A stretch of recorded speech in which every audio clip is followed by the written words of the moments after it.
وألبسني يا جليل يا كبير خلعة جمال جلال إقبال إجمال فلما رأيناه أكبرناه وقطعنا أيديهن وقلنا حاشا لله وألك يا عزيز يا ودود علي محبة منك فتنقاد وتخضع لها قلوب عبادك بالمحبة والمعزة والمودة من تأطيف تأليف يحبونهم كحب الله والذين آمنوا أشد حبا لله.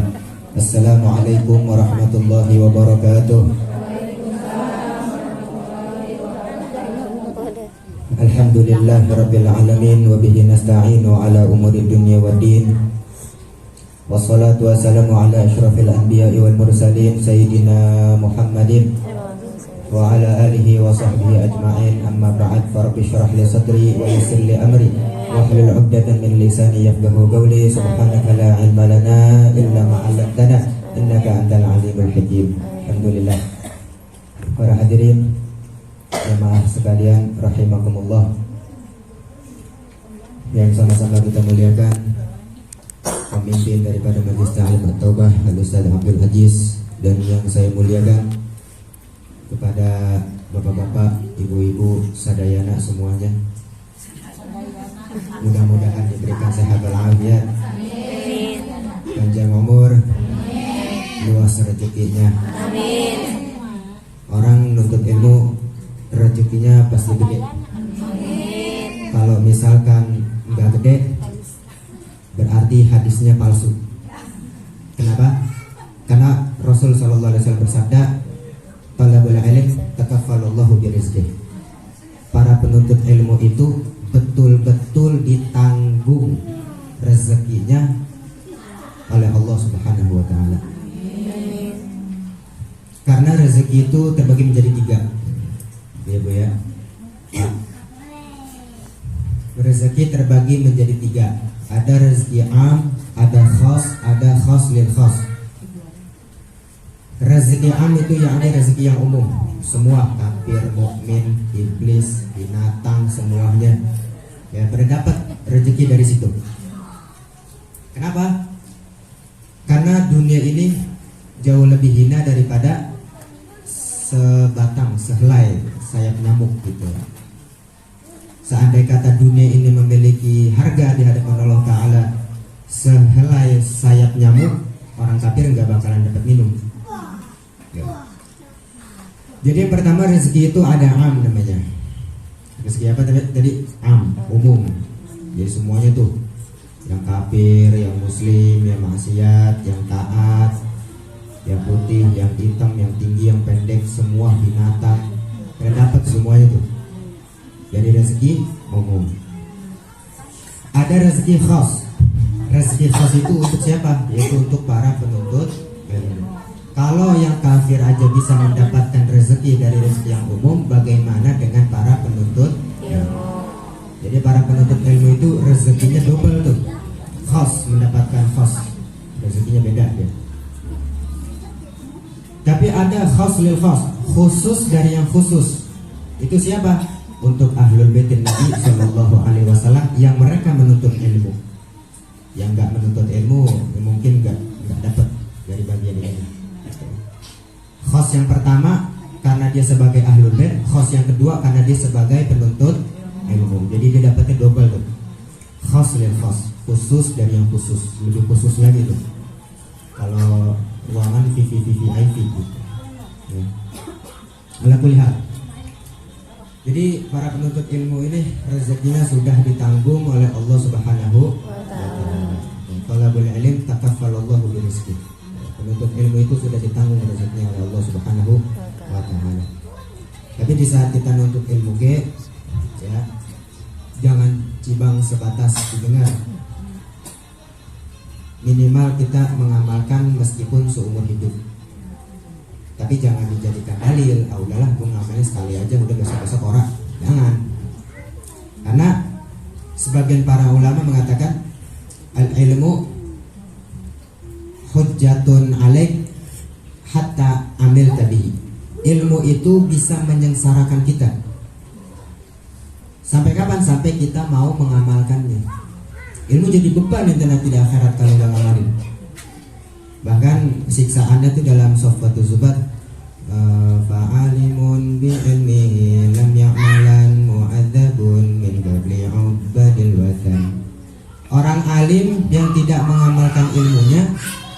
disiksanya lebih dahulu daripada para penyembah berhala. Jadi siksaan orang alim itu berkali-kali lipat ya, ketimbang orang yang bodoh. Tapi bukan berarti orang alim ini jauh lebih buruk daripada para penyembah berhala, enggak. Jadi maksudnya gini, orang alim ini orang yang tahu disiksa lebih dulu daripada para penyembah berhala. Kenapa? Karena dia biar cepat-cepat masuk ke surga gitu. Ya kalau penyembah berhala bakalan khalidina fiha, dia selama-lamanya di situ. Ya, para penyembah berhala tuh dia bakalan selama-lamanya di situ. Makanya Al-Imam Al-Ghazali itu mengumpamakan dicubit 100 kali sama dibakar sekali, sakitan yang mana? Dibakar lah, pakai mikir lagi. Ini pikirannya pada kemana nih? Dicubit 100 kali ketimbang dibakar sekali, sakitan mana? Ya dibakar. Begitu sama. Orang alim disiksanya berkali-kali lipat, umpamanya gitu tuh. Umpamanya seperti orang dicubit 100 kali, tapi kalau orang bodoh cibang sekali, kayaknya ringan, tapi umpamanya kayak dibakar gitu. Ala kulli hal, ilmu yang bermanfaat itu ilmu yang diamalkan ya. Dia bisa menyengsarakan kita di akhirat nanti. Makanya ilmu ini setiap hari manggil-manggil kita itu. Fulan amalin gua. Kalau kita melengos, buset sombong banget tuh. Udahlah gua gak mau negor lagi gitu. Jadi ilmu itu setiap hari negor kita, ngebisikin gitu. Makanya pentingnya kita punya ilmu itu begitu, supaya kita ini punya rem. Orang kalau nggak ada remnya bakalan celaka dia. Makanya alhamdulillah tahaddusan bi ni'matillah, alhamdulillah gitu ya. Dulu ana waktu sebelum pesantren cita-cita ana mau jadi wartawan itu. Mau jadi wartawan dulu ana. Kayaknya asyik gitu ya. Nyebar-nyebar yang kagak-kagak. Gitu. Dulu ana pengen jadi wartawan akhirnya karena emang dari orang tua emang nyuruhnya mau gitu ya.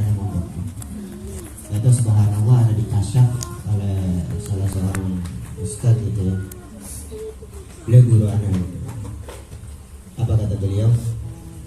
Husain ini antum bib, kalau nggak pesantren, nggak ada ilmunya, bisa lebih brutal dari anak SMP yang bisa. Ya, makanya alhamdulillah deh masih ketahan gitu ya. Dengan ilmu agama masih ada rem. Karena dengan ilmu agama itu ya paling tidak kita masih ada jaga-jaga gitu, masih ada rasa takut sama Allah Ta'ala. Ala kulli hal begitu hadirin ya. Pada kesempatan siang ini Ana sebenarnya pengen membahas tentang masalah berzikir kepada Allah Subhanahu Wa Ta'ala. Allah Ta'ala berfirman, ya ayyuhalladzina amanu dzkurullaha dzikran katsira. Wahai orang-orang yang beriman, ingatlah kepada Allah dengan ingat yang banyak. Maksudnya banyak di sini bukan berarti kita pegang tasbih bacanya banyak-banyak, begitu bukan. Ya maksudnya baca subhanallah, istighfar, sholawat dan lain-lain sebagainya gitu. Ingatlah kepada Allah dengan berzikir yang banyak.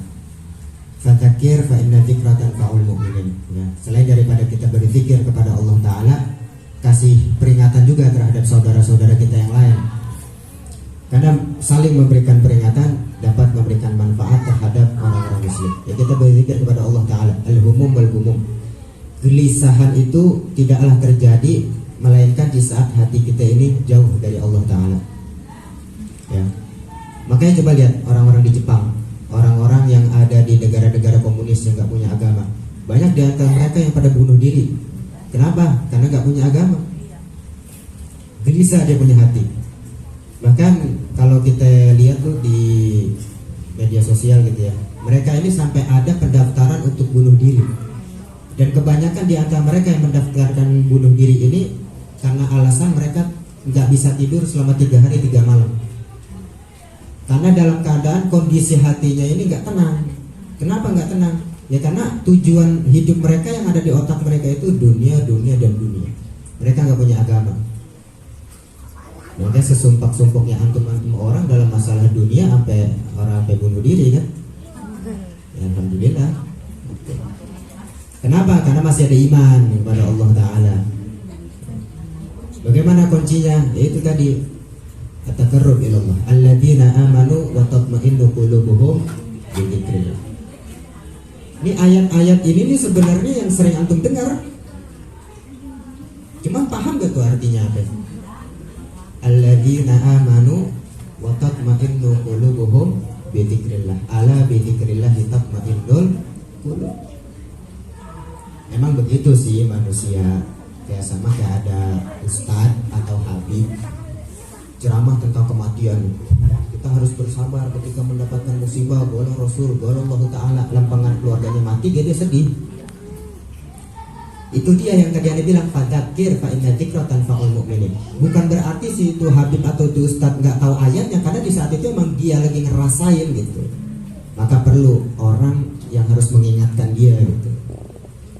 Qala Allah Ta'ala, qala Rasul, kita nggak boleh meratapi musibah, kita harus begini. Lempengan dia yang kena, tetap aja gitu. Makanya pentingnya manusia ini bersosialisasi gitu, bergaul ya, menurunkan ego. Kalau diingatin jangan marah.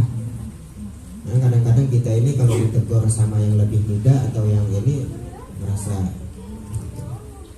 jangan. Karena hidayah itu Allah Ta'ala berikan kepada siapa aja.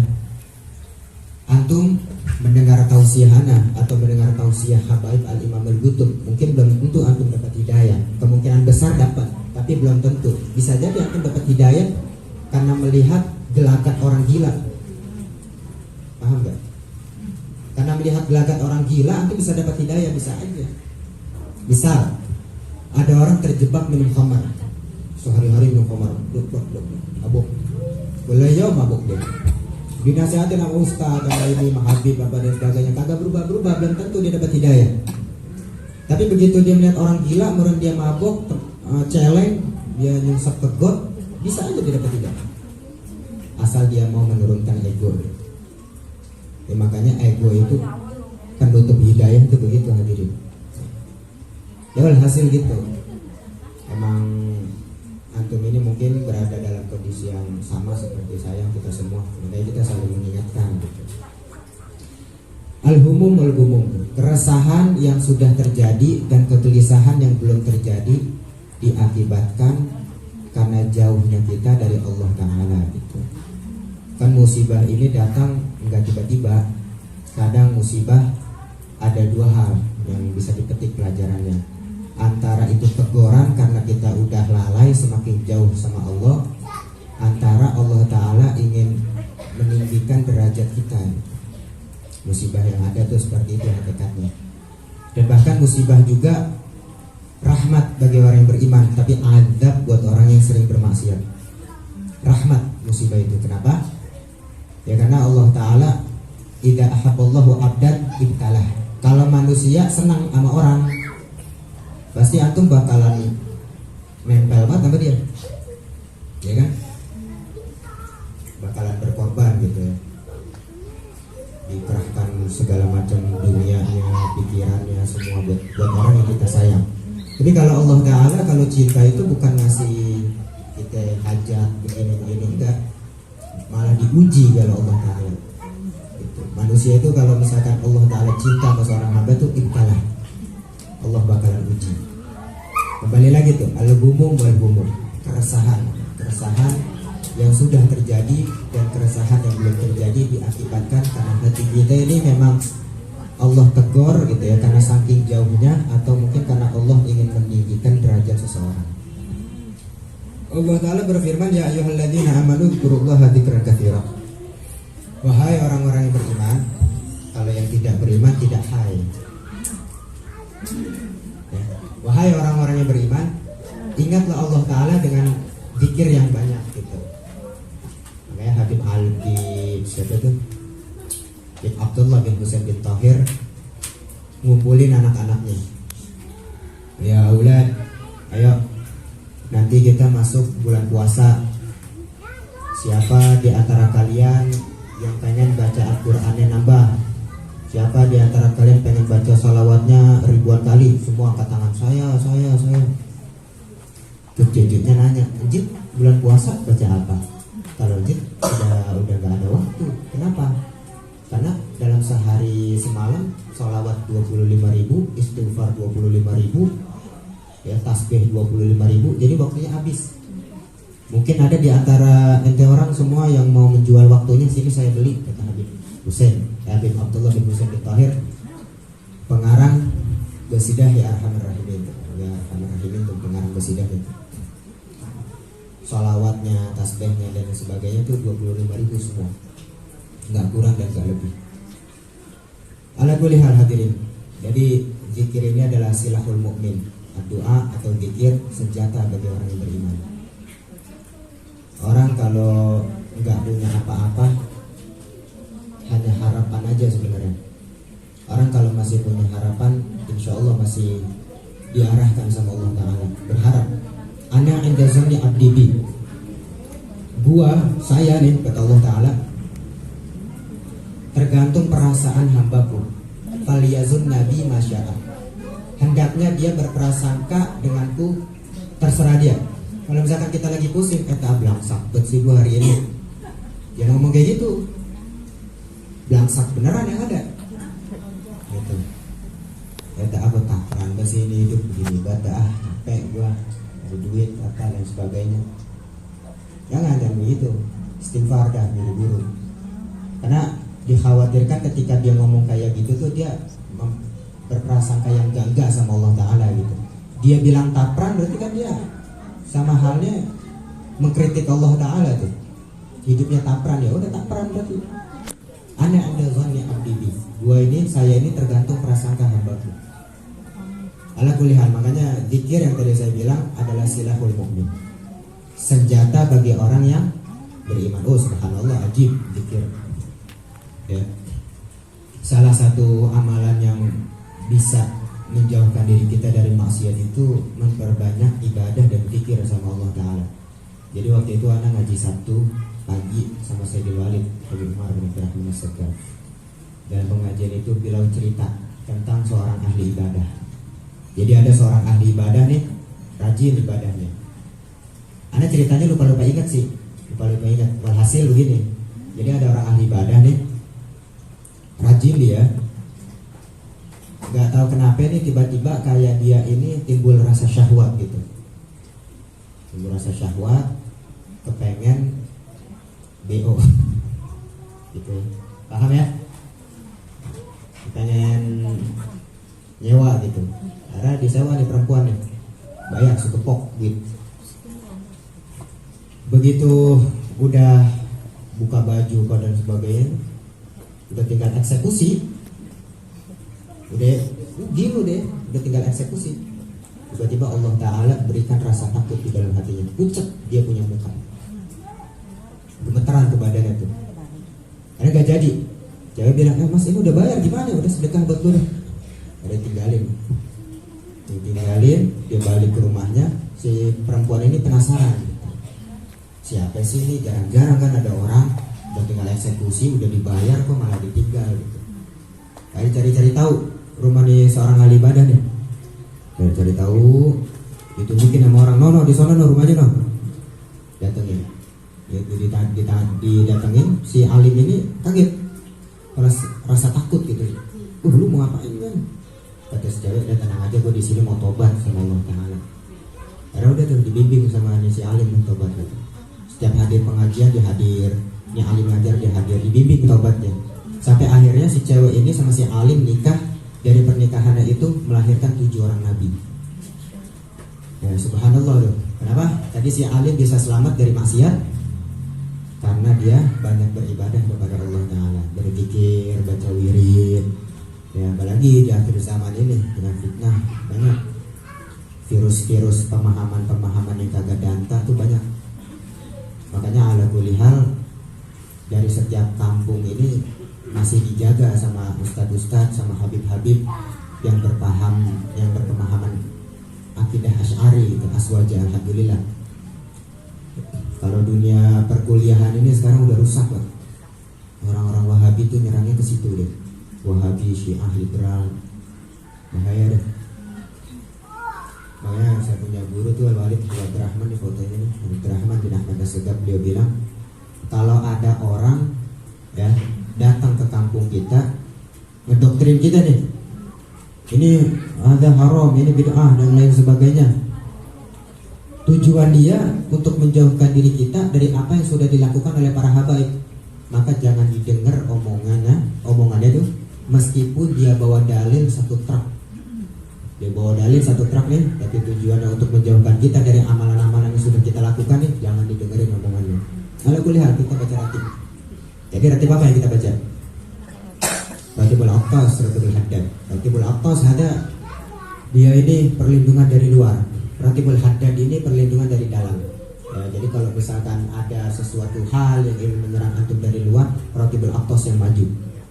Jadi kalau misalkan ada sesuatu yang menyerang antum lewat batin, ya, pengen antum ini diubah keyakinannya, digeser keyakinannya, itu Ratibul Haddad yang maju. Kenapa begitu?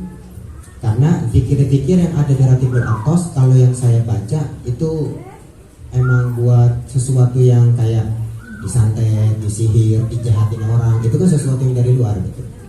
Kalau Ratibul Haddad itu berkenaan dengan hati. Makanya kenapa asal usul bisa lahir Ratibul Haddad? Karena Habib Abdullah bin Ali Al-Haddad ini dulu didatengin sama muridnya, wahai Syekh, wahai Habib, ini di kampung kita kemasukan aliran yang namanya Syiah. Bagaimana Habib kita ngusirnya? Udah gampang, minggu besok kita datang. Karena Habib Abdullah Haddad mengumpulkan berbagai macam kitab hadis-hadis yang sahih nih, zikir-zikir dari Nabi, ditulis, disusun, lahirlah Ratibul Haddad. Karena besoknya nih, seminggu kemudian muridnya datang. Wih, gimana Habib solusinya? Ini yang kita baca nih. Dibawa ke kampungnya, baca Ratibul Haddad. Gak lama kemudian hilang tuh pemahaman-pemahaman seperti itu. Nah dari situ kita bisa ambil pelajaran. Jadi kalau misalkan ada pemahaman yang melenceng dari kita nih, kita yang mau usir, kita nggak punya haknya gitu kan, udah bacain aja Ratibul Haddad. Nah, salah satu manfaat Ratibul Haddad itu bisa menepis aliran-aliran sesat ya. Bisa menepis pemahaman-pemahaman yang seperti itu. Khair, alhamdulillah ya, kita banyak berzikir kepada Allah Ta'ala. Makanya dulu Nabi Allah Sulaiman Pak, beliau ini sedang mengontrol rakyatnya. Kalau bahasa di film mungkin kayak Aladin gitu ya, naik sejadah terbang pakai angin. Kan beliau ini mukjizatnya banyak kan, menunjukkan angin, jin, binatang, semua bisa ditunjukkan sama beliau. Lagi mengontrol rakyatnya, lagi ngecek situasi gitu. Ada salah satu umat Nabi Sulaiman bilang, subhanallah, masya Allah, kerajaan ente megah banget, wahai Nabi. Kata Nabi Sulaiman sambil tersenyum, kita tahu nggak? Satu tasbih yang diucapkan oleh orang beriman lebih besar daripada istana yang aku punya. Kenapa? Karena kalau satu tasbih yang diucapkan sampai kepada Allah dan pahalanya kekal abadi. Sedangkan istanaku walaupun megah akan hancur dengan seiringnya waktu. Satu tasbih doang tuh, subhanallah atau istighfar. Itu kata Nabi Sulaiman lebih afdol, lebih besar daripada kerajaan yang aku punya. Ya makanya berzikir kepada Allah Ta'ala biar mudah tuh gimana? Jauhi makanan-makanan yang syubhat, yang haram tuh jauhi. Karena man akalal haram asad jawarihuhu sya'a aba. Orang yang makan makanan yang haram, anggota tubuhnya pasti bermaksiat, mau tidak mau.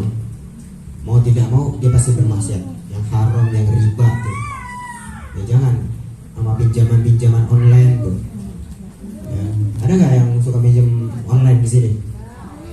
Lagi sumpah, lagi banyak utang, nonton di YouTube, ada iklan online nih, pinjaman nih, waduh, sebatas nih, gelap mata akhirnya, deh, mesen deh, sekian juta, ya, begitu gajian bayar, untuk kebutuhan sehari-hari minjem, gali lubang tutup lubang, jangan tuh pinjaman online tuh begitu-begitu, kenapa? Riba itu semua riba, jangan. Karena di situ kan ada bunga tuh di situ, riba jadinya. Allah Ta'ala sangat larang. Dan itu hal yang membuat diri kita pun jadi malas sama ibadah tuh. Yang ada riba, yang ada bisa jadi malas tuh ibadah tuh. Bukan hanya sekedar malas, dinasihati dia orang kena, karena gelap hatinya gitu. Makanya udah ya, kalau misalkan ada yang pinjaman online, mungkin ada di antara ibu-ibu, bapak-bapak nih, abang-abang semuanya, jangan, kalau bisa mah ya, mendingan nyeduhin kopi dan di acara hajatan daripada pinjaman online. Ya, jadi karena di situ ada riba berkaitan sama bank tuh, jangan juga tuh. Seret orang rezekinya kalau berkaitan sama bank sama pinjaman online, bahaya. Alhamdulillah hal hadirin begitu ya. Nah, pikir ini juga asal kita yakin, sebenarnya yakin. Nah itu pinjaman online, riba, haram, syubhat, itu salah satu hal yang membuat keyakinan kita turun tuh, jadi lemah keyakinan. Maka Rasulullah SAW bilang, akhsha ma khasyitu ala ummati dhaful yakin. Salah satunya, sesuatu yang paling aku takutkan dari umatku adalah lemahnya keyakinan. Apa sebab keyakinan? Itu dari apa yang masuk, dari apa yang kita pakai ya. Belum lagi kita ngempanin anak kita gitu, dahsyat tuh. Apalagi dulu, dulu ada cerita, baru ingat nih kan? Dulu ada cerita, guru anak pernah cerita, ada orang diundang ke istana, seorang raja nih, makan gitu. Wah, namanya duit kerajaan gitu ya. Kalau ulama-ulama sufi, ulama-ulama tasawuf sangat menjaga. Makanya kenapa dari kalangan ulama-ulama salaf kita kalau dapat bantuan dari pemerintah atau raja itu bukannya tidak halal, bukan, cuman lebih kepada sifat hati-hati gitu, sifat warok, jaga-jaga. Kalau ulama-ulama sufi itu nggak mau dia. Dia diundang sama raja nih, makan dia banyak, ya, banyak. Ada kambing, juga apa dan sebagainya, dimakan semua. Habis makan kenyang, balik ke rumah, kepengen dia, akhirnya datang sama bininya. Begitu lahir anaknya udah disuruh sholat nggak mau, membantah, ngelawan. Itu karena kenapa? Karena makanan yang dimakan sama ente orang nih, antum-antum kan bakalan jadi nutfah. Kalau jadi nutfah, tuh anaknya bakalan jadi daglok dia nanti ya. Disuruh sholat nggak mau, disuruh ngaji nggak mau, ngelawan. Ya, bagi tawuran misalnya, disuruh ngebantah deh, walhasil sifatnya kayak setan udah, simpel gitu. Sayyidatina Fatimah Az-Zahra radhiyallahu anha, Rasul kalau rindu sama surga cukup melihat Sayyidah Fatimah. Kenapa? Karena Sayyidah Fatimah ini percikan dari surga. Karena Rasul ketika Isra Mi'raj dibawa ke surga makan apel, turun ke alam dunia, temui Sayyidah Khadijah, lahirlah Sayyidatina Fatimah. Makanya Rasul kalau rindu sama aroma surga, sama suasana surga itu tinggal melihat Sayyidatina Fatimah Az-Zahra binti Rasulullah SAW. Yang kita makan juga ngaruh sama keturunan, sama diri kita gitu. Banyak hal lah intinya yang membuat hidup kita susah. Hasil begitu ya. Jadi zikir kepada Allah Ta'ala, jauhi makanan-makanan yang haram, yang syubhat, yang riba, itu jangan. Sama kalau kita ngaji, kita amalin ilmu meskipun sedikit gitu. Amalin ilmu, bakal jadi cahaya insya Allah di dalam hati kita. Paham ya insya Allah ya. Ya alhamdulillah, mungkin sedikit saja yang bisa saya sampaikan. Nah jangan sedikit ya, jangan banyak-banyak dah ya. Udah pusing tambah pusing ya.